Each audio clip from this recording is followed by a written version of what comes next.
1383 s'escau a la darreria del regnat de Pere el Cerimoniós. València entrava o havia entrat en una etapa de jocunda opulència. Els negocis rullaven i les seves classes dirigents començaven a sentir una pruïlla d'embulació enfront de les altres dues capitals de la corona, Saragossa i Barcelona, fins aleshores únics puntals burgesos importants de la reialesa. Mallorca no era sinó una dependència del Principat. València esdevenia el tercer peu del trípode de la monarquia, però dels tres estats que integraven la corona d'Aragó, en plat de teòrica igualtat, el regne de València era encara el més dèbil. Si els oligarques de la capital aspiraven a ésser alguna cosa, en la política de la Confederació no tenien més remei que fer-se valer, com a grup amb personalitat indiscutible. Una rivalitat de capitals, apenas distingible en el terreny dels fets, quedava plantejada. València, desitjosa d'equiparar-se a Saragossa i a Barcelona i de compartir amb elles la influència burgesa sobre la cort, es disposa a segregar el seu propi patriotisme. Es tractava d'erigir un orgull ciutadà de València per alinear-lo al costat de les altres dues capitals, més velles i assegurades, més consistents.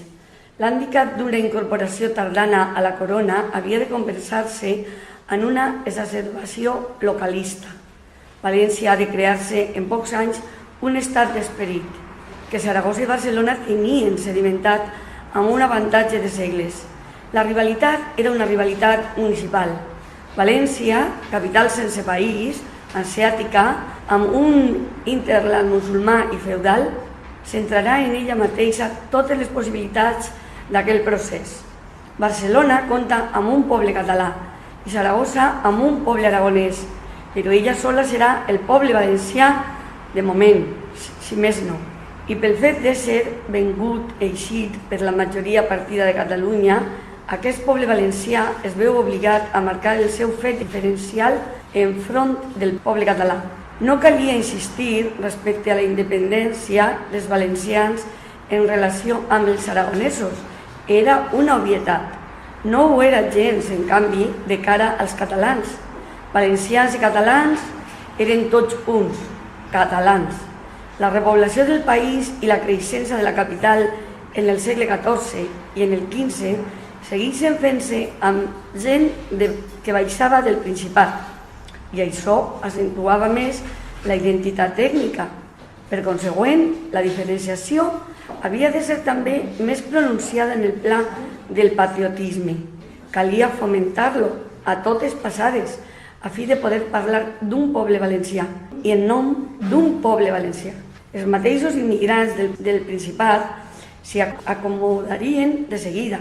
Era una manera d'adaptar-se, fins i tot moralment imperativa, a la terra que els acollia i en la qual pensaven arrelar. Un muntaner establert a València a la primeria del segle XIV encara no es veu constret a sentir-se patriota valencià. Un eiximent cap al final de la mateixa centúria es feia portaveu del nou corrent localista.